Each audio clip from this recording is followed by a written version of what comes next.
Welcome back to Cigar Time, your friendly Tuesday night show all about premium cigars. Right? Right. Wednesday. Wednesday. Tuesday. Tuesday, is that what it is? Wow. It's Tuesday at 7:32. Martes. We're late already. We're late already.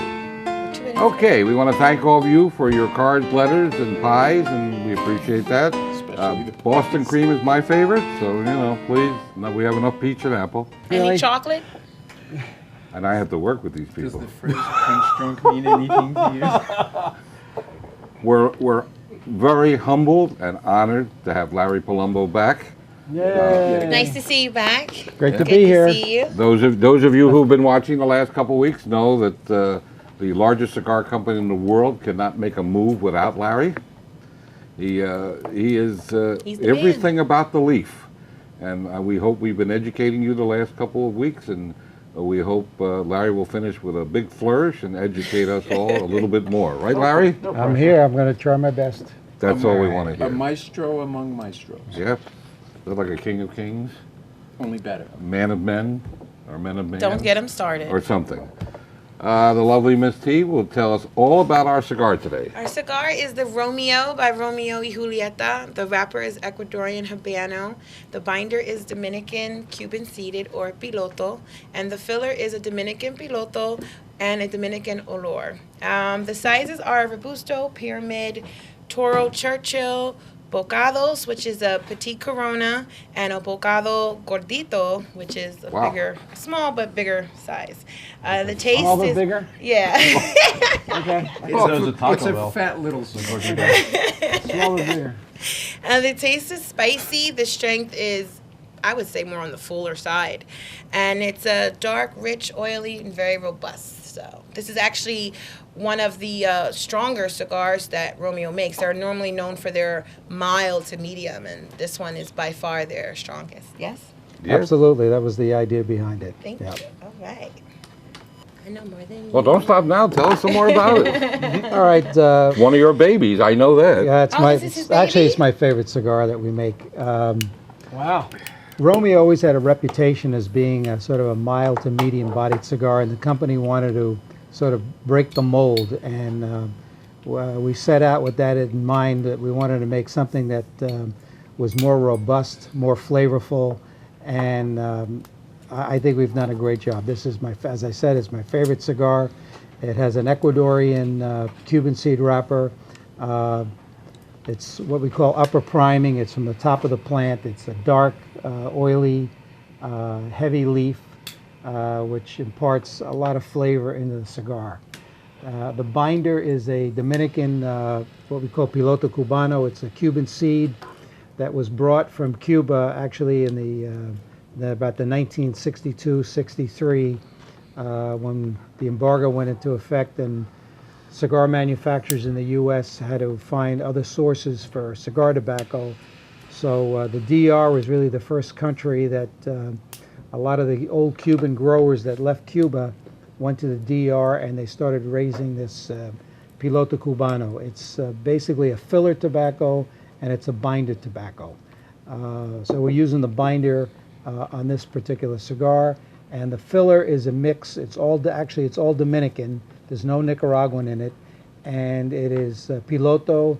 It's from an area called La Canela, which is an area outside of Santiago that's renowned for its strength. It's one of the areas for Dominican tobacco that produces heavy, full-bodied tobacco.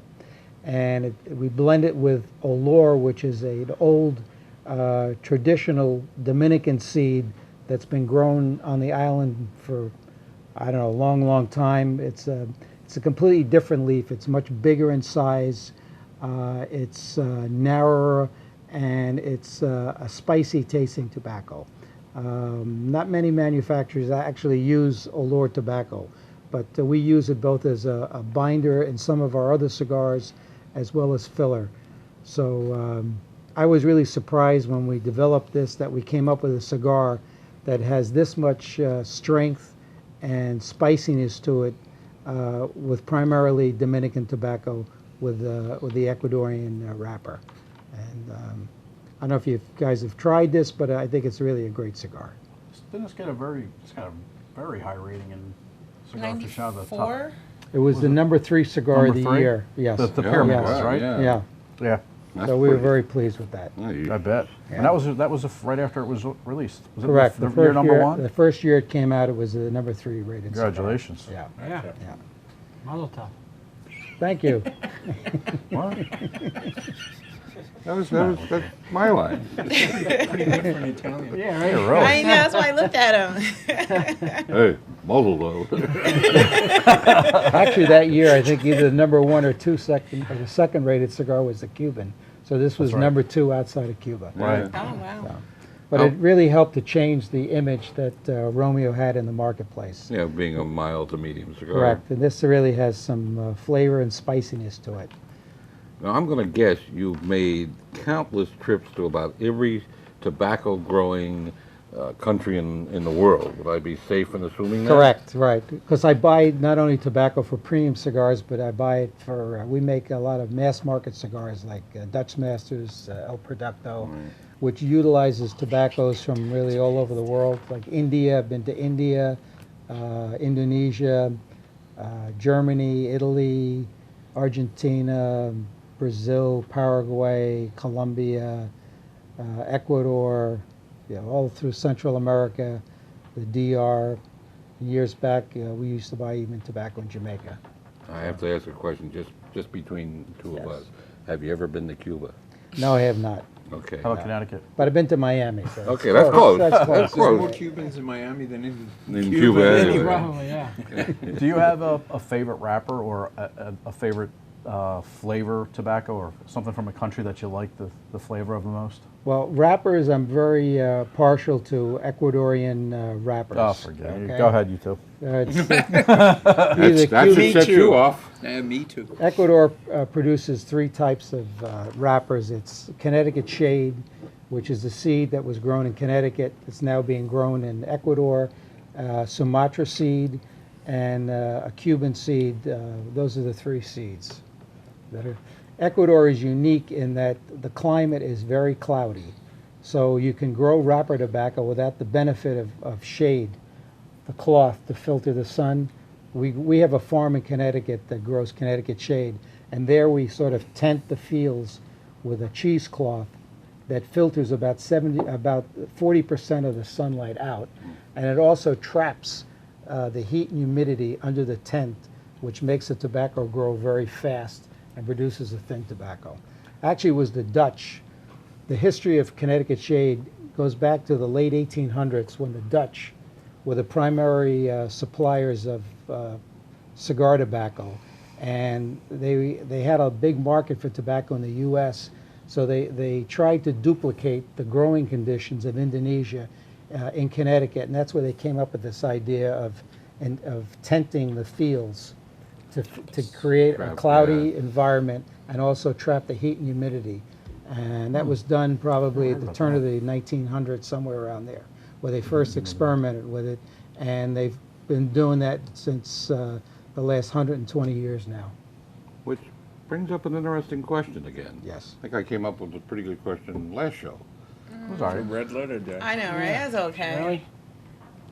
Really? Tough crowd. This is a very tough crowd. It's your crowd, though. I know. You have to remind me. Since Altadis also is a very large manufacturer of machine goods, Right. and most machine goods are dry cured and don't need to be humidified, what is the process that separates the premium leaf, which needs to be at a certain temperature when it's stored, that is, when it's sold in the retailer, needs to be humidified at a certain humidity? Why is it that dry cure cigars can just, I mean, I know the answer, but I'm sure a lot of people at home don't know the Tell answer. me the answer. Nah, it won't sound as good coming out of me. But Yeah, that's true. what like 10 makes minutes. the tobacco be able to not have to be humidified? Well, I don't know what you mean by, in all honesty, about not being humidified. Basically, a premium cigar is long filler Right. with a natural binder and a natural wrapper. Mass market cigars are what we call short filler cigars. Right. The filler inside the body of the cigar are small pieces of tobacco that have been thrashed through machines to take the stem out and make a small piece of tobacco. It's usually then surrounded by a homogenized binder, which is not it's a sort of a byproduct of various tobacco ingredients like stems or siftings. It's like a bad relation. It's Well, Which is why it's A distant that, which relation. is why it's that It's thick. right. Tobacco below. If Right. you ever look at the binder of one of those, it's different. It doesn't look like a premium Well, it's a one sort at of all, like and it's really thick. It's like a tough. It can be thick, but it's usually it's like a paper process, and it allows us to make cigars at a high rate, a high speed. At an Because- But for inexpensive me, price. they still need to be Right. humidified anyway. No, they don't. Well, no, I think, They Larry, can I still think. dry out. Maybe I'm not phrasing the question The right. distinction that Art is looking for is on the dry cured European cigars. Right. Like Yeah, the- that's a different Denobili- animal. Denobili and stuff like that. Or a lot of the Villigers or Braniff or Right, okay. those kind of cigars that are not humidified at all. That's right. Okay. That's more of a historic thing, that the Europeans have always smoked basically very small cigars that are very dry. Dry. They draw It's, easy. Yeah. I was told, I don't know if this is the case, that because the climate supposedly in Europe is very humid, that they can get away with the dry Right, cigars right. in Europe. And the English, up until maybe 20 or 25 years ago, never kept their humidors above 60. Well, I mean, the cigars obviously had a nice and easy draw to them. Burn fast. Which we talked about before. The environment plays a factor of that too, as well. Well, the English environment tend Yeah. to be a little humid too. Yeah. But inside, they used to condition the humidors years ago to be no more than 60. We would consider 70. They considered it 60. Regarding the actual wrappers that are used on these mass market cigars, basically, we have a farm. We're the only manufacturer that still has a farm where we raise Connecticut shade. What we do is we take the best tobacco from that farm and we use it on our premium brands, primarily Monte Cristo. But then it also, the farm produces wrapper, tastes the same, but the uniformity of the leaf isn't as sound or as uniform, and that ends up going on mass market cigars. Interesting. when you Okay. grow the tobacco, do you have fields or acres specifically designed just for wrapper, or do you just Connecticut is only wrapper tobacco. There's two types of tobacco grown in Connecticut. One is the Connecticut shade, which is, as I mentioned, is grown under a tent. Also, what's grown there is broadleaf tobacco, which is a sun-grown tobacco. And that's basically used on Maduro cigars, which are very dark, heavy tobaccos. They're grown totally different. Broadleaf is, as I said, grown in the sun. Also, when the plant flowers, we snap the flower off so that all the energy of the plant that's left goes into producing heavy, thick leaves. When we grow Connecticut shade, we don't top the tobacco. We let the flower bloom because we want thin, silky softer. Did not tobaccos. know that. I did. I learned that today. Yeah, Yeah, yeah. yeah. Because That's a good when a topic for when a some time. plant is a tobacco plant is at the end of its life cycle, it tries to reproduce itself, and in the flower are these tobacco seeds. Okay, so either the end of its life cycle, or if the plant is under some sort of stress, maybe the fields got flooded or there's very dry conditions, the plant will flower early. It's a very bad sign. You see that in tobacco. So with wrapper tobacco like Connecticut shade, we let the flower bloom because we were looking for thin tobacco. Broadleaf, when the flower starts to emerge, we snap it off, as I said, because we want heavy, thick leaves. So could Also, And a lot broadleaf, more the flavor. plant is actually stalk cut. We cut the whole plant and hang that in the shed and cure the whole stalk in the shed. While Connecticut shade is what we call prime tobacco, where we go through the fields every 7 to 10 days and pick the bottom 3 leaves. Those are called primings. A plant usually in Connecticut produces anywhere from 15 to 18 leaves, and we go through and pick 3 leaf priming at a time. So in Connecticut, we get 5 or 6 primings. What's the purpose of this? Why stalk cut? What does that change in the tobacco? Why do it like that? Okay. I can't answer this. I just can tell you what people have taught me over the years is that when you cure the tobacco with the leaf still on the stalk, the moisture from the leaf goes into the stalk and it produces a tobacco that burns better. Okay? It's also easier to handle. You don't have to have people going through the fields every 7 Yeah. or 10 days. What they do with the broadleaf is they stalk cut it, it topples over in the field, they let it wilt for maybe 2 or 3 hours so that the leaves start to wilt a little, and then hang the whole stalk. They put it on a lath with a hook and hang the whole plant there. The reason they want it to wilt is that way they can put more tobacco in the shed Oh, yeah. and create less breakage, so they can put the laths, which the tobacco, the stalks are hanging closer together. Do you know, does any of it have to do, you may know this also, I had heard that a lot of the nutrients and I guess the sweet part of the plant is at the root, and when you stalk cut it, you turn it upside down, a lot of those sugars That could be go down true. to the Yeah. leaves. That Well, makes even sense. even more than the sugars, there's a lot of starch in the stalk, and when you, at least my understanding, when you stalk cut and hang it upside down, some of that starch winds up leaching back into the leaf while the moisture is going back into the stalk. Right.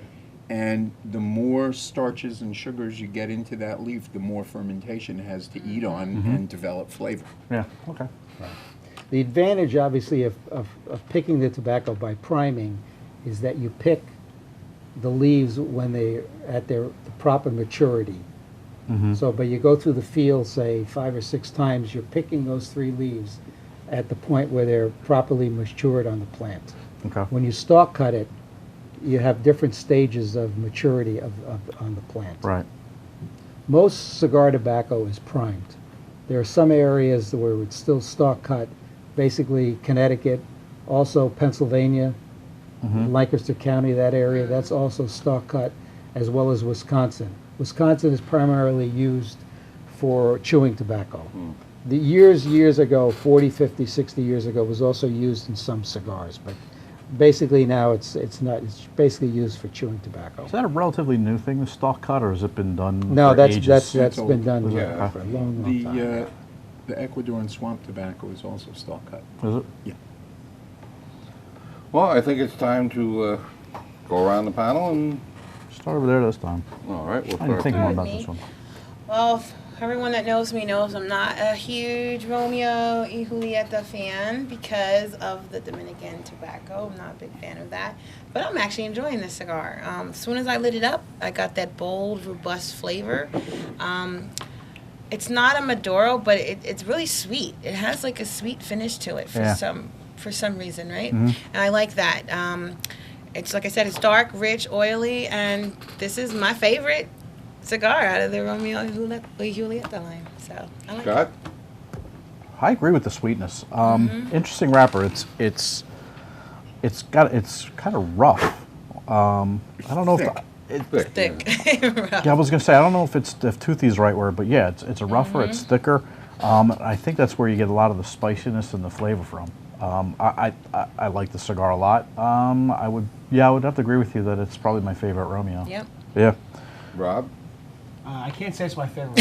We know know it. that. Reserve a Real, we know that. One of Tia's favorites, too. Yeah. Remind me to tell you later a story. Oh boy. It is a very good cigar, though. It is thick. It's very full bodied. It's a kick-ass cigar. When I first lit it up, I got almost a chocolatey taste just at the first light up. After I lit it and took a couple puffs from it, that chocolate went away. But I do get the leather and cedar taste from it. I think it's very good.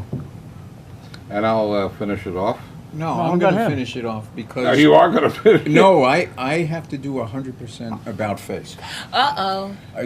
I've had this cigar before, and I had some issues with it. I found it a little bit bitey. And in fact, Larry and I were talking about whether it was a result of the higher priming of the plant being used as the wrapper on this.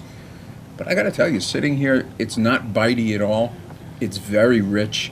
It's not the least bit harsh. So I just have to completely change my tune on the cigar. or to say the words that my children swear I never say, You were wrong. I was wrong. Oh, wow. You heard it here first. Paul was wrong. Paul was wrong. Well, I agree with what everybody said here. It's one of, as I said to Larry off air, I said this is one of my favorite cigars. I love this cigar. I mean, I like it even more than the Reserva Real. And even though it's a little stronger than, in my opinion, the Reserva Real. It's a lot Oh, stronger. definitely It's a lot stronger. stronger. than Reserva Real. I'm being They're a on little two different. facetious. They're on two different That's being a little spectrums. facetious. It's a great cigar, Yeah. and I think it'd be worthy, I'm sure, the rating will be commensurate with how good a cigar it actually is. What's the price points on this one, Rob? Around 6, right? It's Yeah, like it is. 650 to 850. I know, I smoked it before. I know you This smoked is it. actually what my is it, first 6 time what? smoking this, so Is it? Really? yeah. What is it, 6 to what? 650 to 850. 850. And I'm guessing the 850 is a big, thick cigar. Yes, big cigar. Larry, was this the first of the Maestro, the product of the Maestro's This was the first one. upgrading and updating This was the first blends? one. I'll be honest with you, I wasn't happy. I didn't like it initially. I'll be perfectly honest. But, you know, our group, it's majority rules. We vote on it, and whatever the majority comes up with, that's what we go with. So I was in the minority on this cigar, but I've totally changed. Who breaks the tie? So There's majority you rules. said there's 10 people. 10 to 15. We're an odd group. Oh, okay. Figuratively and literally. Is Well, it an what upper- surprised me is that we could make a cigar that has this kind of strength without Nicaraguan tobacco. Yeah, It is yeah, very that's full what I, bodied. It's all yeah. Dominican, basically, except Yeah. for the wrapper, but it definitely has a lot of spice and Yeah. strength to it. Maybe because Yeah. it has that piloto and the olor working together, Yeah, which yeah, completely, yeah. makes it different. It's Doesn't really, she amaze you sometimes? I know. She's amazing. Yeah. She's I'm always amazing. amazed by women. Thank you. Is your wife out in the audience? She's over there. She's waving. There you go. All right, well, let's go around and we'll put a number on it. All right, I'm going to go Or with do a the, number on it. I'm going to go with the 4.6. Okay. That's exactly what I was going to say. What are we like? What are we like the triplets? This Why is don't, scary. why don't you two get a room? Why? You gotta start over here. Absolutely. I can't sit next to sometime. All right, guys, you go first. I was gonna say 4.65, but Rob's too. Okay, I'll go with a 4.6. Getting very confusing. I'm going to go with a good solid 4.5. Okay. I'm going to give it a 4.670. Oh my God. Okay, what's that though? Do the math. 4.64, 3.7. All right, quick, add this up. 15 to 25. 15 to 25? Why you have to think about it? 15 You to really had to think 25. about it, though. 40. It's You had to nothing. think about it. I was trying to trick How much you. is 25 times 25? I don't know. Isn't there a song? Six and a quarter. At 25, No, I really 25. probably have to think about that and write it up. No, it's a great Math was cigar. not my favorite Great, subject. great cigar. Great cigar. Yeah, it's good. And we've arrived at the portion of the program where I have actually nothing to say. Okay. Wow. You want me to take over? So take it over. All right. Well, as those of you who watch the show know, we're running specials on all of the Altadis products. The Altadis ranges with the Romeo, the Monte Cristo. I'm going to cheat here. Vega Fina, Juan Lopez, Trinidad, St. Louis Ray, H. and Don Diego. the H. Upman.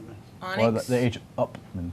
Up and So if you buy any 20, you get a 4 or 5 pack of cigars free. So they can mix and match. Mix and match. You can buy a box, so you get a 4 or 5 pack of premium cigars absolutely free.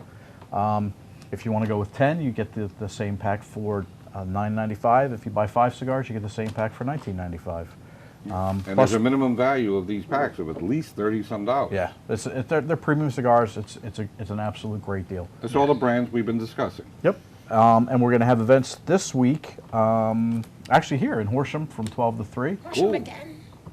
Yes, and then we're going to go, after that, we're going to go to Colmar from 5 to 8. And you get Where's to that meet- at? Colmar? It's up there. Okay, There somewhere. It's up the street. Up there. Hatsfield, Lansdale. Is that the McCoys too? Uh-huh. Hatfield? Montgomeryville. Yep, Montgomeryville, yes. Are we going to talk about the Vega Fina thing? Uh-uh. No? No, Never mind. no. No. We're going to talk about it at a subsequent show. Ah, We'll just do a little teaser. I think that's in 2 weeks, Teaser. I do We believe. like a teaser. Just focus on about $380 for less than $200. That's all we're going to say. There you go. Here we go with the math. consider me teased. Tease. Oh, jeez. Well, please continue. Oh, no, that was everything I had. That's it? Yeah. Can I ask you guys a question? Since you're on Absolutely. the retail end, how do you see Maduro cigars? Are they waning or can are I they answer? still popular? I'd love to Go answer ahead. So that one of my question. goals, I want to come out with a No, no, no, Maduro no. cigar, No, no, and I don't know. I love would it definitely with go Maduro. that way. Maduro's, at least where I work at, Uh-huh. manage, sell off the shelf. I mean, a lot of people are looking for that dark, rich flavor, that Mm-hmm. sweetness. I just love the way they look. I think a Connecticut shade, like a lighter wrapper, is just kind of bland to me, which is probably why I'm not a big fan of the Romeo Reserve. Our VP of aesthetics.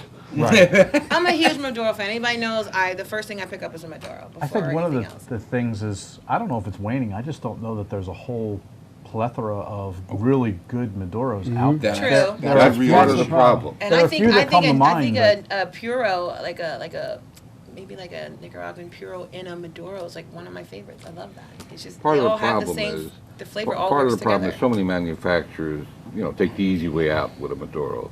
And, it's not like an M&M; it comes off in your hand. So. Right. Yeah, they don't take the time to Yeah, they don't. ferment They it don't. They correctly. don't use so- the right lead. Yeah. But I also think that as consumers in general have developed a more sophisticated approach to cigars, they're coming to recognize that just because it's dark doesn't mean it's going to Strong, be yeah. intimidatingly Right. strong. That's what people. A lot of Absolutely. people yeah, think that's a that. good. That's right. Yeah, It's people do think, psychological. oh, if it's darker, is it stronger? Well, No.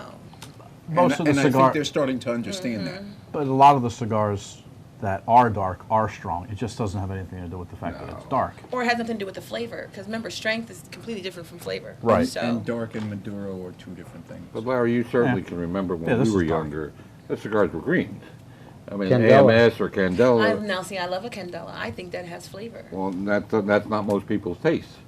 And it evolved in the Connecticut shade, and then into Maduro, and now you have all the variants of Oscuro, sun-grown. and I love an Oscuro. I think La- if Tia smokes one more cigar today, she's going to be Candela. I'm like, Yeah, yeah. Larry, It will be do you Candela. make a Candela wrapper?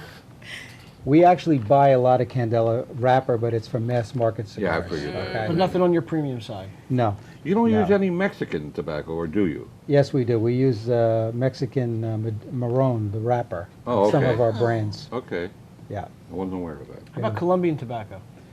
We use it on some as a filler. Filler, that's what we used to Yeah, use. that's what we it use for. in our Eduardo. Yeah. Yeah.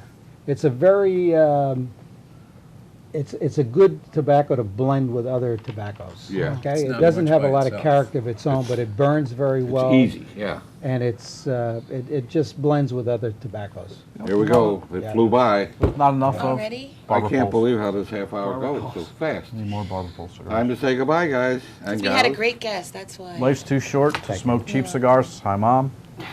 Ciao for now, everybody. And remember, smoke often and smoke happy. Smoke sweet. Bye bye for now. Hi, Dad. Well, Larry, this is our last show together. I hope it won't be too long before we're back That together was a again. pleasure. I really It was an honor enjoyed having you meeting here. your group Thank you, here. Larry. Yes. Your Yeah, posse. Are you sure of that? Thank you All very right, much. thank I'm you. in awe. Thank you. All right, thank you. And we hope we've educated you, and we thank you very much for viewing. And we'll see you next week. Bye. Bye, y'all.